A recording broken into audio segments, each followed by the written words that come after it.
Hello students, मैं हूं Jitendra Ajmera the crazy programmers की तरफ से। आज वाले वीडियो में हम सीखेंगे प्रायोरिटी शेड्यूलिंग, जो कि शेड्यूलिंग एल्गोरिदम का ही अगला पार्ट है। ओके, तो डायरेक्ट हम शुरुआत करते हैं। सबसे पहले कुछ चीज हम डिस्कस कर लेते हैं। जैसे हमने शॉर्टेस्ट जॉब फर्स्ट शेड्यूलिंग को हमने देखा, यानी जो जॉब सबसे शॉर्ट एग्जीक्यूशन टाइम पीरियड की है, ठीक है, एसजेएफ के अंदर वही सबसे पहले एग्जीक्यूट होती, नो मैटर व्हाट वो किस सीक्वेंस में आई। सपोज जैसे किसी रेडी क्यू के अंदर पहले से ही 4 की जॉब्स जो है रखी हुई है, ठीक है।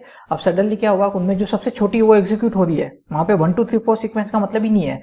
जो सबसे छोटी होगी वो पहले एग्जीक्यूट होगी। तो मैं मानता हूं कि P1 P2 छोटे थे, वो एग्जीक्यूट हो रहे, P3 P4 जो है वो पीछे सीक्वेंस में रखे हुए हैं, ठीक है। 1 एग्जीक्यूट हो गई, 2 भी एग्जीक्यूट हो गई, 3 का नंबर आने वाला है, जितने में क्या हुआ कि पीछे से P5 आ गई। P5 प्रोसेस यानी प्रोसेस 5 या जॉब 5, उसका एग्जीक्यूशन टाइम P3 P4 से भी कम था, तो उसको पहले एग्जीक्यूशन के लिए भेज दिया। तो ये था शॉर्ट जॉब फर्स्ट शेड्यूलिंग, ठीक है। इसके अंदर जिस जॉब का एग्जीक्यूशन टाइम सबसे कम होता है उसको पहले भेज देते हैं, ठीक है। अब अगर बात करें तो ये जो है, इसका जो प्रोसेस है, ये बर्स्ट टाइम का बिल्कुल इनवर्स होता था। यानी जिस भी जॉब का सीपीयू बर्स्ट टाइम, यानी उसका जितना टाइम उसको एग्जीक्यूशन में लगेगा ज्यादा होगा, उसको बाद में भेजा जाएगा, और जिसको कम टाइम के लिए सीपीयू चाहिए उसको पहले भेजा जाता था, ठीक है। तो वहां पे भले ही कोई फर्क ही नहीं पड़ता था कि भाई जितना ज्यादा बर्स्ट टाइम होगा उतनी ही लेस उसकी प्रायोरिटी होगी एग्जीक्यूशन के लिए जाने के लिए, और जितना कम बर्स्ट टाइम होगा उतनी ही उसकी हायर प्रायोरिटी होती जाएगी।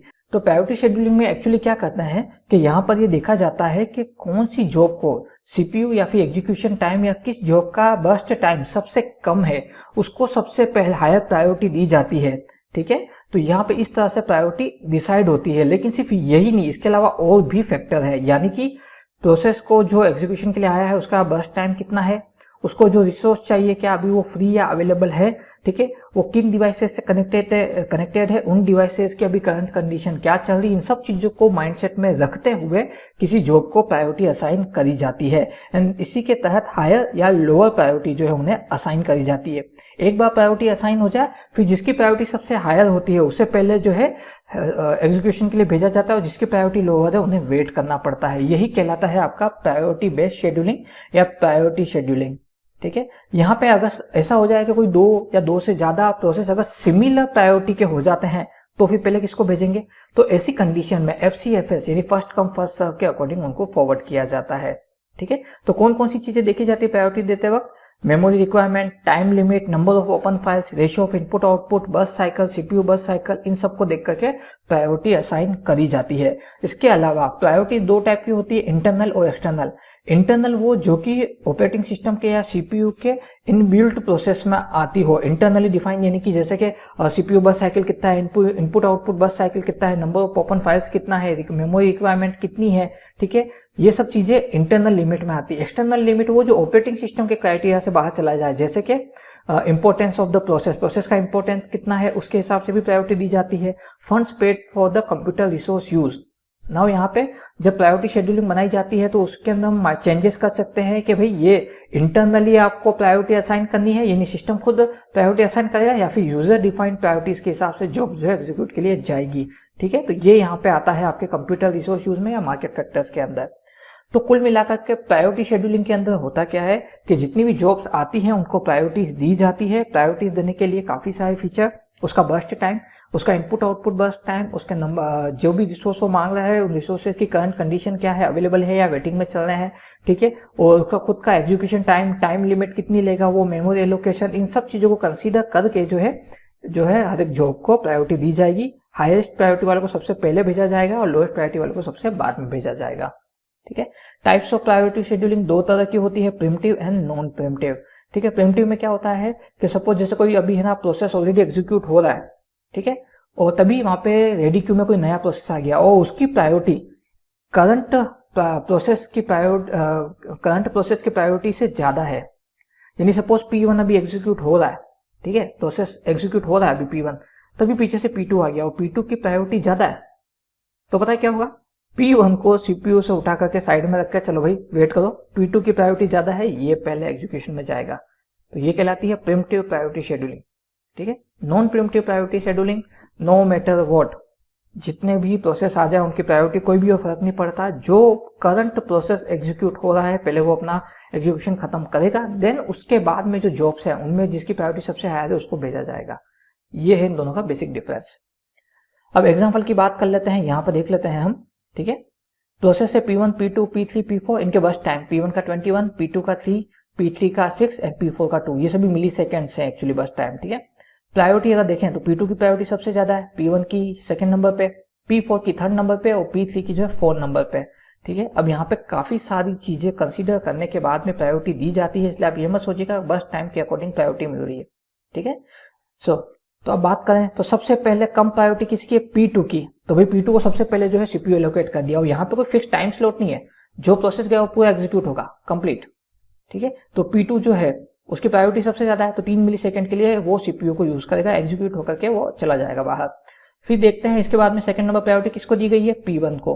P1 21 मिली सेकेंड तक पूरा CPU को जो है एग्जॉस्ट करके यूज करेगा, फिर वो कंप्लीट होकर एग्जीक्यूट होकर बाहर चला गया। फिर बात आती है P4 की, तो P4 का जो है प्रायोरिटी है 3, तो थर्ड नंबर पे उसको भेजा, ये 2 मिली सेकेंड के लिए एग्जीक्यूट हुआ, इसका बस टाइम कंप्लीट, ये भी चला गया। अब रिमेनिंग बचा हुआ P3, प्रायोरिटी है 4, P3 एग्जीक्यूट हो रहा है, ठीक है। तो इस तरह से ये सारे एग्जीक्यूशन के लिए जाएंगे, और ये प्रायोरिटी वापस मैं कह रहा हूँ सिस्टम जनरेटेड होती है, जिसके अंदर काफी सारे फैक्टर्स कंसिडर किए जाते हैं, ओके। हाँ, मीनवाइल क्या होता है, सपोज जैसे कि P3 की प्रायोरिटी है 4, और तभी क्या होता है P3 अकेला बचा हुआ है, P1, P2, P4 एग्जीक्यूट होकर जा चुके हैं, और P3 जा ही रहा है, तभी अचानक से P5 आ जाता है, वो उसकी प्रायोरिटी सडनली 1 है या 2 है या 3 है, यानी 4 से तो ज्यादा ही प्रायोरिटी होगी, तो P3 को फिर से वेट करना पड़ेगा और नए प्रोसेस को भेज देंगे। तो इस तरह से प्रायोरिटी बेसिस में वर्क होता है, ठीक है। वापस रिपीट कर रहा हूं, ये प्रायोरिटी सिस्टम जनरेट होती है, हम ये प्रायोरिटी असाइन नहीं करते, ठीक है।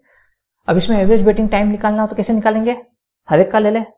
P2 को 3 मिली सेकेंड वेट करना पड़ा, P1 को जो है 3 मिली सेकेंड वेट करना पड़ा, P4 को जो है टोटल मिलाकर के अपने ये 24 मिली सेकेंड वेट करना पड़ा, और P3 को जो 26 मिली सेकेंड वेट करना पड़ा। तो 0 + 3 + 24 + 26 divide by total number of job जो कि है 4, तो 13.25 मिली सेकेंड एवरेज वेट टाइम आ गया हमारा, ठीक है।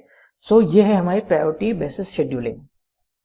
इसके अंदर कौन कौन सी प्रॉब्लम्स आ सकती है, सबसे पहले अगर बात करें, इसके अंदर इनडेफिनिट ब्लॉकिंग या स्टार्वेशन की कंडीशन क्रिएट हो सकती है। कैसे, जिससे मैंने यहाँ एग्जांपल दिया था कि P1, P2, P4 तो एग्जीक्यूट होकर चले गए, P3 जाने ही वाला है, इसकी प्रायोरिटी 4 है, ठीक है। तभी अचानक कोई नया प्रोसेस P5 आ जाता है, उसकी प्रायोरिटी 1, 2, 3 तीनों में से कोई भी हुई तो उसकी प्रायोरिटी ऑटोमेटिक P3 से ज्यादा हो जाएगी, तो P3 को फिर से वेट करना पड़ेगा, और P5 जो बाद में है वो एग्जीक्यूशन के लिए पहले चला जाएगा।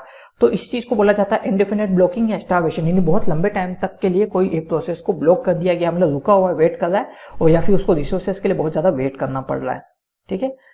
अब प्रोसेस को ब्लॉक कैसे कंसीडर किया जाता है कि जब वो मतलब रन होने के लिए, एग्जीक्यूट होने के लिए रेडी है, पर सीपीयू उसको एलोकेट ही नहीं हो रहा, क्योंकि सीपीयू में कोई और प्रोसेस लगातार एग्जीक्यूट हुए जा रहे हैं, वो बेचारा प्रोसेस वेट कर रहा है, as in like this P3, ठीक है। सो अब अगर बात करें कि प्रायोरिटी शेड्यूलिंग में, ठीक है, कोई भी न्यू हायर प्रायोरिटी वाला प्रोसेस अगर आते जा रहे हैं रेडी क्यू में, तो जो लोअर प्रायोरिटी वाले जो हैं, जो बेचारे बैठे हुए हैं, ठीक है, उनको काफी लंबे टाइम तक वेट करना पड़ता है सीपीयू के एग्जीक्यूशन के लिए। यानी P3 बेचारा पहले से ये 3 का वेट किया इसने, ये 3 चली गई, नहीं जाने वाला, तो खुश होकर के मेरा नंबर जितने पीछे से और क्यूज और प्रोसेस आ गए लेस प्रायोरिटी वाला, मतलब हायर प्रायोरिटी वाला, तो वो पहले जा रहे, P3 फिर से वेटिंग में। तो इस तरह से क्या होगा, लगातार पीछे से नए नए प्रोसेस आए जा रहे, और P3 इज लाइक उसको वेट ही करना पड़ रहा है, ठीक है। तो ये चीज जो है ये थोड़ा सा प्रॉब्लम क्रिएट करती है, ठीक है। अब इसके लिए हम एजिंग टेक्निक काम में लेते हैं, इस इनडेफिनिट ब्लॉकिंग या फिर स्टार्वेशन की कंडीशन को सोल्व आउट करने के लिए। नाउ ये क्या होता है एजिंग टेक्निक, इसमें ये देखा जाता है कि सपोज जैसे डे के हिसाब से काउंट करते हैं, day is for our example, हम 24/7 का एक डे मानते हैं, इसलिए मैंने डे को यूज किया है। कि हमने क्या किया कि कोई प्रायोरिटी शेड्यूलिंग कोई जॉब है, उसका प्रायोरिटी सपोज जैसे 20 है, ठीक है।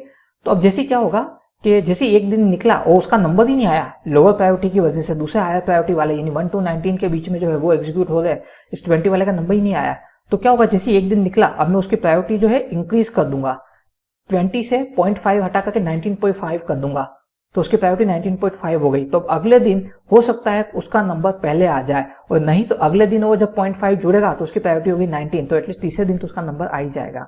तो ये मैंने डे जो है एग्जांपल के तौर पे लिया है। बाकी ये अगर हम देखें तो सीपीयू कंप्लीट एग्जीक्यूशन साइकिल के बाद में, यानी सीपीयू के पास में टोटल नंबर ऑफ जो प्रोसेस आए हैं, इन सबको एग्जीक्यूट करने के बाद में फिर से जो प्रोसेस बचे हुए हैं उनको रिलोकेट करना शुरू करता है, ठीक है। तो डे तो एज ए एग्जांपल है, यहाँ पे सीपीयू का जो है एग्जीक्यूशन साइकिल जो है कैलकुलेट होता है, ओके। तो ये जो था ये थी हमारी प्रायोरिटी शेड्यूलिंग।